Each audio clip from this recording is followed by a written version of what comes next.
Hello, welcome and an excellent evening. Tonight we have the venerable Commodore 64 and a bunch of chips, SID chips actually, on the right here and replacements on the left side, because there is a new SID replacement in town. The original SID chip, which is this little beastie here, here we have a 6581, first revision I guess, from 1985. Early 1985, and here's a 6581 revision 4 from beginning of 1987, are beginning to die in droves. These two are still working, but I don't have them in any C64 at the moment. This one here will be in this machine later, because this has a longboard, even though it's a C64G. And inside of here is actually an ARM SID, which is this thing here.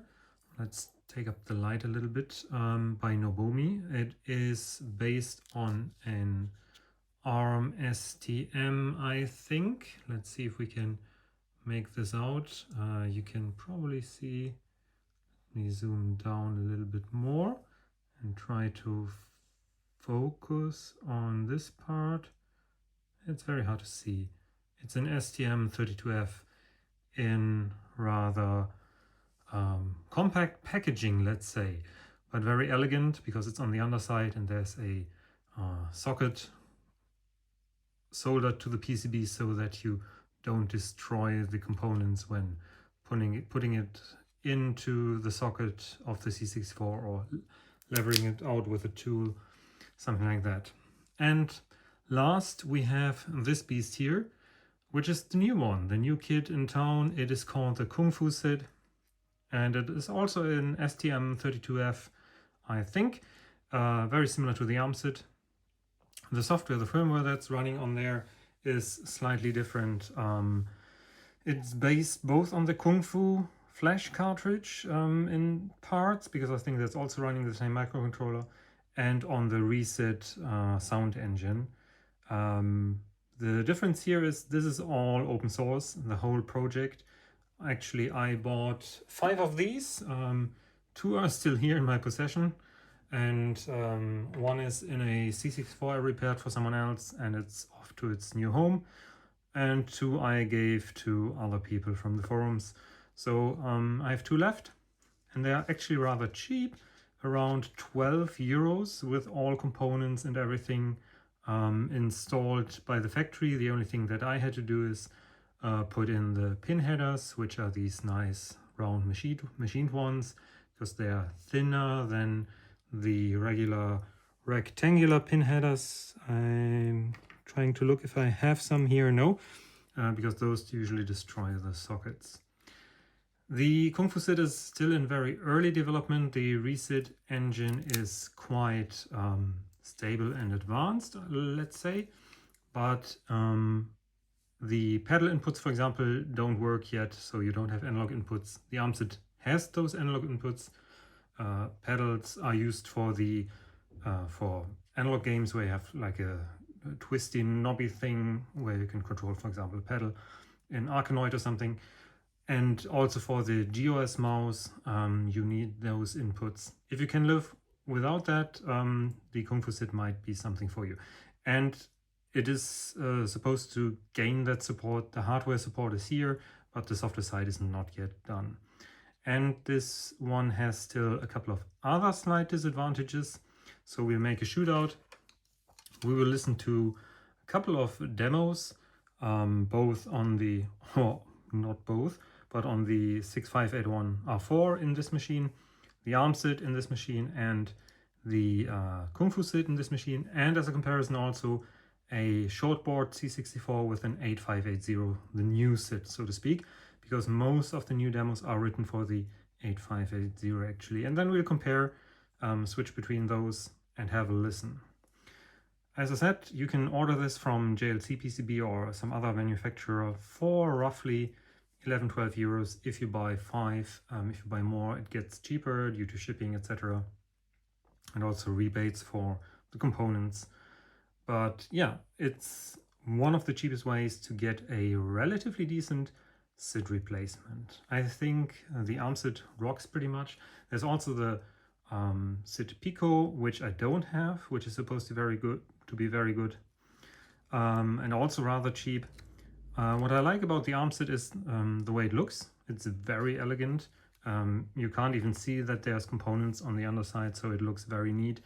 The outline is exactly the size of the original chip, which is not the case with the Kung Fu SID. It's slightly larger, but I guess you could shrink this down a bit further, especially if you were to switch to the different packaging for the ARM chip, because then you save a lot of space. And you could also do probably, I'm not sure if this is a 4-layer board, might be that. I guess this is a 4-layer board. You can hide a lot of the traces in the inner layers. But yeah, nothing else to do but plug everything in. What I also need to show you, before I forget that, is how to flash these things. Because when they come from the factory, they are blank. And you need one of these. This is so-called ST-Link V2. And there are 2 pin headers. I didn't solder them here because you don't strictly need them. On this one I soldered them, called SWDIO and SW clock, which you can also find here on pins 2 and 4. It's the orange and the red wire. So what you have to do, I'm gonna take this off. You have to plug in, let's say, what's that we got here? More light, please. Orange is clock and red is I/O. So we have to attach it like so. Also, the author told me that I could program it while it is inside of the C64. I found out that it doesn't work because the boot signal is pulled high or low, I forgot which one, if it's in the socket, and then you can't flash it, at least from my experience. So I also have connected here the 3.3 volts and the ground, because this processor runs with 3.3 volts. And I think that is good enough. Or is it the 5 volts? No, I connected the 5 volts because there's a voltage regulator, a teeny tiny voltage regulator here. And we have to connect that up to VCC. I'm gonna zoom down a bit more. Here is VCC, 4th pin, and we also have ground on the other end. Come on, get in focus, get into focus here. So that's what we're gonna do. Black is ground, so I'm gonna connect it like so. Be careful, the round pins don't make such a great contact, but you could of course use a precision socket as an interposer or something, but connecting it with flying leads like so usually does the trick. And then you connect it up to your PC, and there is a nice command line tool which I'll show you now. So this is the website for the Kung Fu SID, github.com/sgw32/Kung Fu SID. I will link to that in the video description. And if you go on releases, there's one release from 1.5 years ago, which is the current stable one. You have to wait for new releases. The guy who's doing all this is working on the stuff, but there's currently no new stable release. So let's go to a console. You have to install the ST utilities, which you can do with brew on macOS and Linux. For Windows there is a GUI officially from ST. This here is an open source tool, and we can use stinfo-probe, and if it happens just like we see here, that we're not detecting any chip, you have to wiggle around the very loose connections a little bit, and voila, there you have it. The device type is STM32F4X5, and there's also chip ID. And now we can use the command stflash to write the Kung Fu Flash firmware to this location here in the flash memory. And it seems to have worked. Successfully loaded flash loader and SRAM, clear DFSR, enabling 32-bit flash writes, etc. Flash written and verified. Jolly good. And this is all. Your Kung Fu SID is now ready to go into a C64. Amazingly simple. There are other tools in this ST-Link software package. There's also ST-Trace and ST-Util, but I didn't use that. I think you can probably do some debugging and stuff, set the interface options, etc., etc. I don't think it is of great importance, but the ST Info probe should show you if the device is there, and the ST Flash you can write the firmware with. You don't even need to wire in or solder in the header as I've shown you, but you can use some flying leads stuck relatively loosely in the wires and hold your fingers down on them, and that should also help during programming. So it's actually rather simple to program this whole thing. The ST-Link programmer, if you buy one of the fake ones, let's say, I'm not sure if they are original or fake, but I think they are fake, on eBay costs just a few euros, like I think less than 5 euros I paid for this one. Okay, so let's plug in the Kung Fu SID, actually, not Kung Fu Flash, Kung Fu SID into the C64 and try out some demos and compare them to the other SIDs. First demo up is a 02 by Arise, and we'll have a listen to the new SID first and then switch to the old SID, which is much more gritty and noisy. ARM SID and Kung Fu SID both have pretty good emulation for this, so let's have a listen.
Let the bass kick.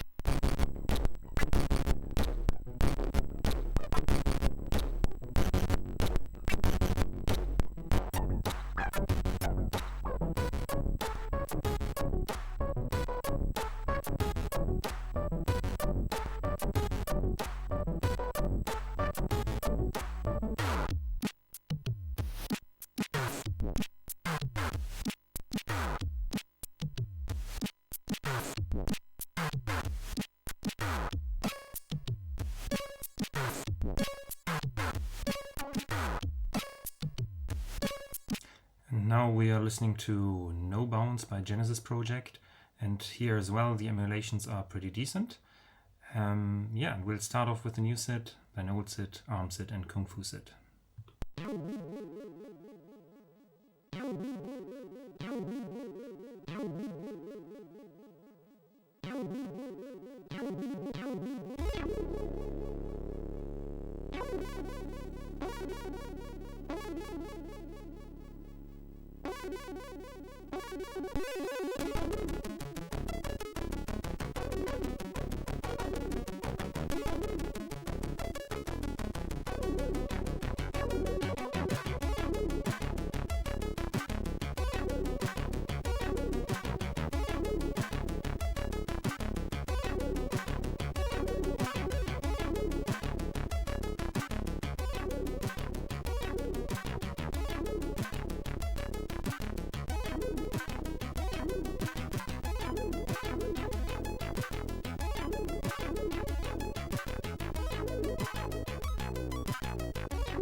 The next thing is Multi-Style Labs Music Disc Modern Love Classics. Here both the ARM SID and the 8580 can shine. The 6581 is okay-ish, but it's not what this was written for. And the Kung Fu SID has an issue with a high-pitched whine due to the fact that they use sampling a lot in this disc. I think this can be rectified in software, but let's have a listen and take care of your ears.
Yeah, there you go. These are the different SID options that are currently available and that I actually own, without the Pico SID, and I think there are some other variants as well out there, but for example, the Swin SID was usually a very popular thing based on a little 80 mega microcontroller, I think.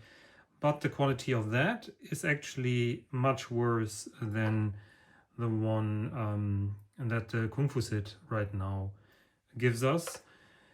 The Swin SID, I don't have one anymore because the ARM SID is such a good device that it's not, in my opinion, not worth saving 20 euros over considerably worse sound quality. With the Kung Fu SID and future software updates, this will probably change. If this stays at around 10 to 12 euros and the software catches up with the ARM SID, this is really a good contender of the best, cheapest and most open software design and hardware design actually, because this is fully open source hardware and software. So that's pretty neat. I'm looking forward to see what is happening on the software front for this little device. In the meantime, I will still be using the ARM SID quite a lot, and the original 8580 where applicable. And occasionally, of course, the 6581 in original machines with a software that was actually written for that.